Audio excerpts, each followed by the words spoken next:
Sunday specialist তো কিছু করাই লাগে, তাই না? তার জন্যই দেখো আজকে সকাল সকাল উঠে গিয়েছি। গুড মর্নিং এভরিওয়ান, তোমরা সবাই কেমন আছো? আমি কিন্তু খুব ভালো আছি। এখন বাজে হলো 6টা। তাই আজকে সকালে উঠে কি কি কাজ করি সেটাই কিন্তু তোমাদের সাথে শেয়ার করব। সব তো আর শেয়ার করা যায় না ছোট ভিডিওতে, এইটার কিন্তু বড় ভিডিও আছে। তোমরা একটু আমার চ্যানেলটাকে সাবস্ক্রাইব করে রাখো, তাহলে তোমরা বড় ভিডিওটাও কিন্তু পেয়ে যাবে। ভিডিও দেখে জানতেই পারছো যে আমি ঘর সাফ সাফাই করছি, কোনোতে কিছু একটা কারণই থাকবে, তাই না? তার জন্যই তো এত সকালে উঠে ঘর দুয়ার সাফ করছি। আমার ঘরে একজন নতুন অতিথি আসবে, তার জন্যই কিন্তু এত সাফা আর এত কাজ করছি। অতিথি বললে ভুল, আমার ঘরে নতুন মেম্বার আসবে। কে আসবে সেটা কিন্তু সময় মতো তোমরা দেখতেই পারবে। তাহলে আমার ভিডিওটা কন্টিনিউ দেখো। আজকে সন্ডের স্পেশালিস্ট আমি কি কি করি সারাদিন আর কি কি রান্না করে খাই।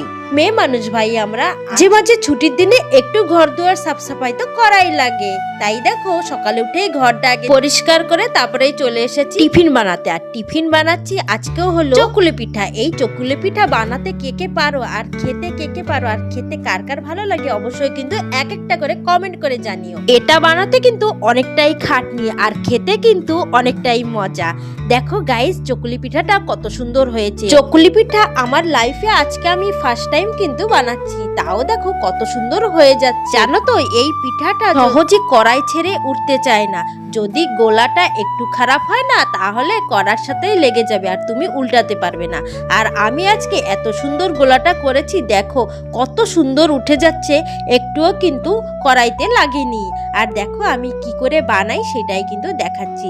একটা বাটিতে তেল নিয়ে পাতার সাহায্যে কিন্তু পুরো জায়গায় আমি ভালো করে তেল মালিশ করে নিচ্ছি। তারপরেই কিন্তু দুই হাতা ব্যাটার নিয়ে এখানে দিয়ে ভালো করে গোল গোল করে একদম গোল বানিয়ে দেবো। তারপরেই কিন্তু ঢেকে নিলেই হয়ে গেল চকুলি পিঠা। আর বলো তো চকুলি পিঠা ফুটো ফুটো হয়েছে এক একটা করে তোমরা গোনো আর আমাকে কমেন্ট করে জানাও। তো জানো আমার পাশে দুটো ফ্যামিলি আছে, সেরা যদি কিছু রান্না করে সেটাও কিন্তু আমাকে দেয়, আমি কিছু যদি বানাই সেটাও কিন্তু তাদেরকে দিই। তাই তাদেরকে দেওয়ার জন্যই কিন্তু দেখো তরকারি চাটনি আর তার সাথেই কিন্তু আমার হাতের বানানো চকুলি পিঠা নিয়ে আমি হাজির হলাম।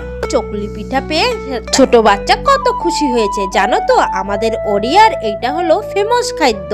চকুলি পিঠা সবার ঘরে ঘরে কিন্তু সব দিন থাকে। সকালের খাবার তো হয়েই গেল, এখনো বানাবো দুপুরের খাবার। চলো তাহলে দেখাই দুপুরের জন্য কি বানিয়েছি। দেখো কষা কষা লেগ পিস এনেছিলাম, সেটাই কিন্তু রান্না করেছি।